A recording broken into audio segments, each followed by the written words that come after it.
Stories from the Growing Years by Arleta Richardson. Chapter 9. Augusta's Surprise.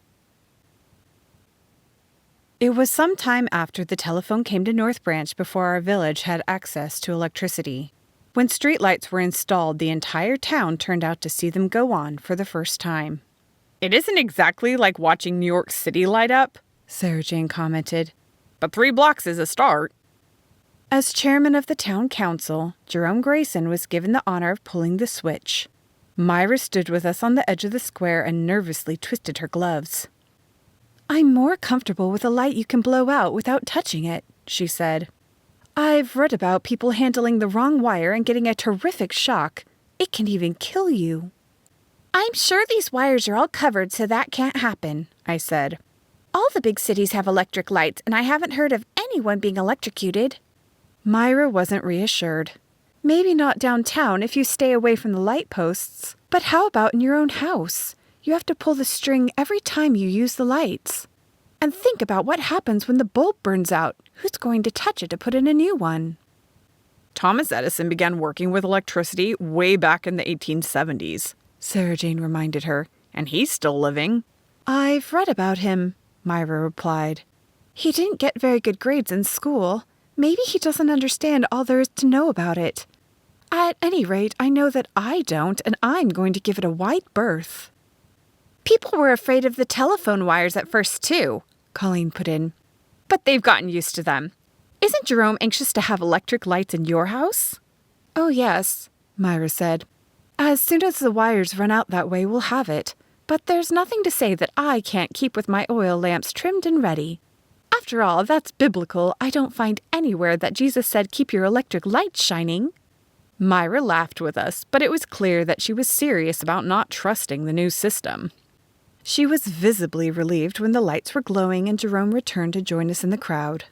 "I don't know how other towns handle so much exuberance," Sarah Jane said, "but this one seems to be going absolutely mad." She was clinging tightly to Sam and Jessica and trying to keep from being run down by excited children, barking dogs, and shouting neighbors. "I wonder what would happen if they ever wired those poles for sound." Joel Gage stopped to talk to us. "Papa says that we'll have lights in the store as soon as he can get the wires in," he announced. "Just think what that will do for businesses. We could even have an electric escalator like they have in Philadelphia. Wouldn't that bring in the people?" "It certainly would," Sarah Jane agreed. "I'm sure there would be someone eager to ride it, though it only took him to the roof." Joel grinned. "You're right, Mrs. Charles. We would have to add a couple of floors to the store first. But just wait. When I'm through school and ready to join Papa in the business, we'll build this into the best department store in Michigan." "You can believe he will," I said as we watched Joel run off with his friends. Augusta joined us. "Can you imagine living long enough to see lighting like this?" she said. "Pretty soon, they'll have something that will bring in the cows and milk them while we sit on the front porch." "Forget the cows," I replied. "Get me a machine that will wash the clothes without boiling or scrubbing on the board. Now that would be a useful piece of equipment." "Don't throw away your wash tubs," Sarah Jane advised. "A machine like that would cost more than our egg money could cover." Augusta walked away to visit some of her other friends, and we walked slowly around the square, enjoying the festive atmosphere. "You know," Jerome mused, "if Augusta hadn't sold us the first acres of timber to begin the lumber mill, this village would still be a wide place in the road. Instead, we're getting the modern apparatus to make it a thriving town. It seems to me as though we ought to do something for her to show our appreciation." "That would be nice," Myra said. "What did you have in mind?" "Maybe we could wire her house for electricity," Jerome replied. "Wouldn't that be a surprise?" We stopped and stared at Jerome in amazement. "Surprise?" Sarah Jane exclaimed. "I thought you wanted to please her, not shock her to death. No pun intended, of course." "You know she wouldn't have anything like that," Myra said. "You'll never get her to agree to it." "I wasn't planning to," Jerome said. "It will be done before she knows anything about it. When she sees how wonderful it is, she'll thank us. Just think how much time she'll save by not washing lamp globes every day. And how much better she'll see to sew and read. I think she'll be delighted." "You're a dreamer," I said. "You don't know Augusta like we do. She doesn't even like her furniture rearranged, let alone her walls torn up to put in electric wires. And there is no way you could sneak them in without her knowing, Colleen added. When Lorenzo put her telephone in, she supervised every move. She has an eye like a hawk. I happen to know that Augusta is spending a week with an old friend and her family next summer, Jerome said. By the time she returns, it will be done. I think Jerome will wish he had settled for a simple thank you before this is over, Sarah Jane commented later. It will be interesting to watch. Do you think we ought to warn Augusta? I said. Mabel, will you ever be content to let the world go around without trying to keep it in orbit? It's not our business to interfere. We might be the ones to get the surprise. Augusta may be delighted to have electric lights.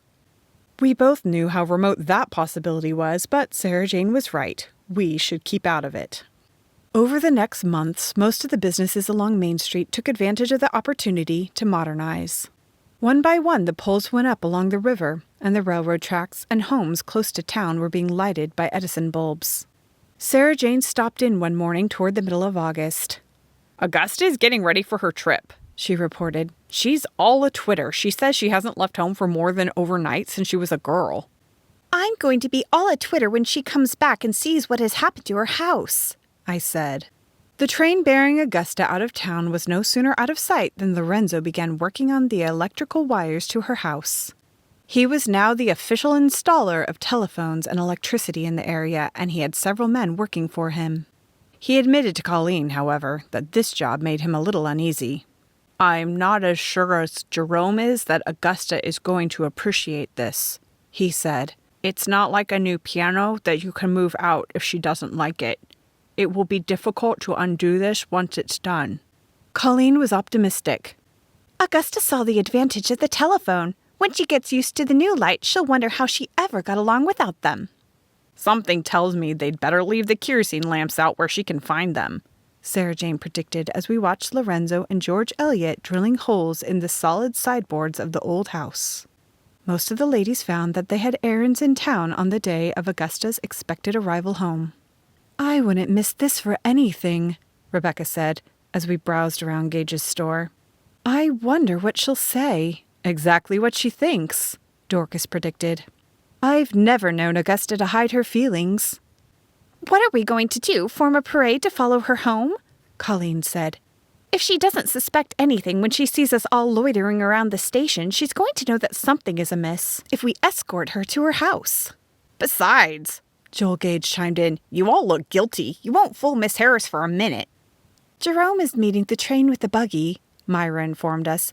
But he says he isn't going to tell her what they've done. He'll just take her things into the house and pull the light switches on. I hope he has the good sense to stand back, Sarah Jane murmured. He's going to turn on more than an Edison bulb. Augusta stepped off the evening train and looked sharply around at the group that stood waiting. Well, what happened while I was gone? Did my house burn to the ground?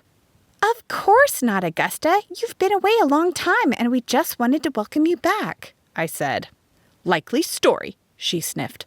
I know disaster when I see it. What's going on?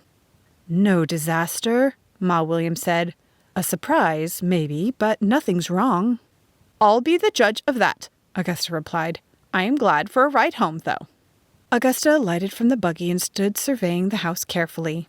Lorenzo had done his best to conceal the wires under the eaves, but there was no mistaking the fact that her home was joined to the new posts that stood by the road. Well, I declare! Looks as though you've been busy while I was away. Was this your idea, Jerome? Jerome nodded happily. Come in and see how nice it is, he said. He took her arm and led her into the big kitchen where she spent most of her time. Proudly, he pulled on the switch and the light flooded the room. She was overwhelmed, he told us later. She couldn't say anything at all. I knew she'd be pleased. I've not had the experience of doing anything to Augusta that left her speechless, I said. But somehow I'm not sure that what she felt was pleasure.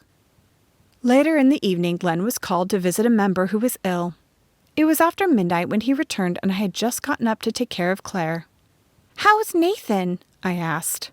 Better, Len replied. I sat with him until he went to sleep. His fever's down, and Dr. Mason thinks the crisis is past.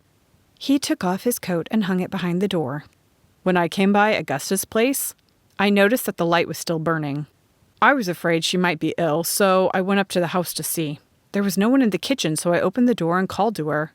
She said she was fine, so I came on home. Do you think I should have gone in and checked? No, Augusta would have told you if she needed help, I said. I'll go over and see her tomorrow. I want to hear about her trip.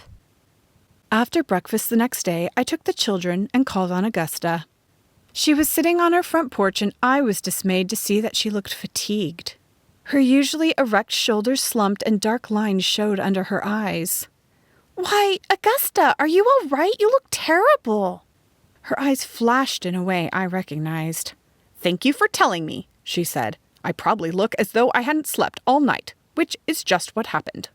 She glanced toward the door, and for the first time I noticed that the lights still glowed in the kitchen in spite of the bright sun streaming into the room.